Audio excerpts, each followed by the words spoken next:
Direktorat Tindak Pidana Khusus Badan Reserse Kriminal Polri merilis penggerebekan laboratorium atau pabrik ekstasi milik gembong narkoba Freddy Pratama di kawasan Sunter, Jakarta Utara, Senin 8 April 2024. Laboratorium ekstasi yang dikendalikan gembong narkoba Freddy Pratama terletak di perumahan Sunter Agung 2, Jakarta Utara, di sebuah rumah bercat putih berlantai 2. Kompas pun masuk ke rumah yang dijadikan ke laboratorium tersebut.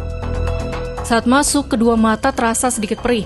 Menurut petugas, rasa pedih itu berasal dari bahan kimia yang menjadi bahan pembuatan ekstasi. Adapun ruang pembuatan ekstasi terletak di sebuah kamar berukuran 2 meter x 3 meter yang terletak di lantai 2, persis di sisi kanan tangga. Direktorat Tindak Pidana Narkoba Bareskrim Polri Brigjen Pol Mukti Juharsa menyebut 4 orang tersangka dalam penggerebekan ini.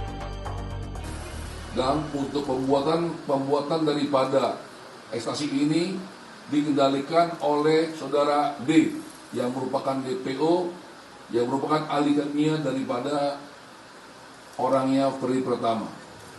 Adapun jumlah tersangka ada 4. Yang pertama adalah A alias D, seorang laki-laki, R, seorang laki-laki,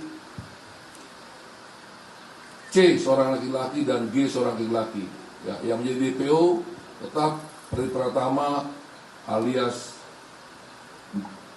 Amang, alias Aming, alias Escobar, dan anggota DPO berikutnya adalah D alias G.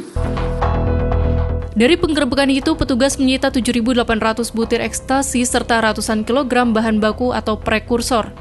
Apabila bahan itu diolah, laboratorium atau pabrik ekstasi di Sunter itu dapat menghasilkan 1,3 juta butir ekstasi. Terungkapnya pabrik ekstasi milik Freddy berawal dari informasi tentang adanya paket yang diduga berisi bahan baku pembuatan ekstasi.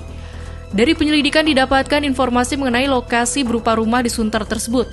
Kemudian pada 4 April 2024 dilakukan penggeledahan dan penangkapan paksa terhadap para tersangka. Selain bahan baku ekstasi dan 4 tersangka, petugas juga menyita uang sebesar 34 juta rupiah. Kemudian 2 orang masuk dalam daftar pencarian orang atau DPO, yakni Freddy Pratama alias Amang, alias Aming, alias Escobar, dan D alias G. Menurut bukti, pabrik dan laboratorium ekstasi di Sunter dikendalikan oleh Freddy melalui BlackBerry Messenger. Terkait dengan jaringan Freddy, hingga saat ini aparat telah menangkap 62 orang dan menyita berbagai aset milik Freddy yang nilainya mencapai 400 miliar rupiah. Terkait rumah yang dijadikan pabrik ekstasi Freddy Pratama, Ketua RW 012 Kelurahan Papanggo Suryanto mengatakan, pihaknya tidak banyak mengetahui aktivitas orang-orang yang ada di rumah tersebut, termasuk adanya pengiriman barang atau paket dalam jumlah besar ke rumah itu. Yang jelas rumah tersebut beberapa kali dikontrakan oleh pemiliknya. Hingga saat ini Freddy diketahui masih berada di Thailand. Mabes Polri telah meminta Interpol untuk menerbitkan red notice terhadap Freddy. Menurut rencana, Bareskrim akan memberangkatkan tim ke sana.